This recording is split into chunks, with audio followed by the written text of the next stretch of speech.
Qızlar salam. Ördək ətini bir dəfə belə hazırlayın, inanın ki, dadından doymayacaqsınız.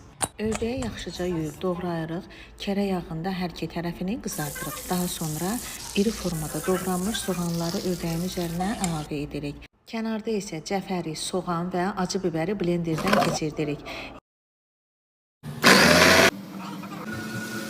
Yeməyin üzərinə kartof və pomidor dilimləri, daha sonra blenderdən keçirdiyimiz qarışımı, sarımsaq, dəfnə yarpağı, limon dilimi, su, kərə yağı əlavə edib yeməyimizi bişməyə qoyuruq. Duz, istiot və azca sarı kök də əlavə edirik. Çalışın bu yeməyi orta ateşdə bişirin ki, ördək əti biraz gec bişən olduğuna görə tam bişsin. Və istifadə etdiyim ərzaqların miqdarını da postda mətn bölməsində qeyd edəcəm.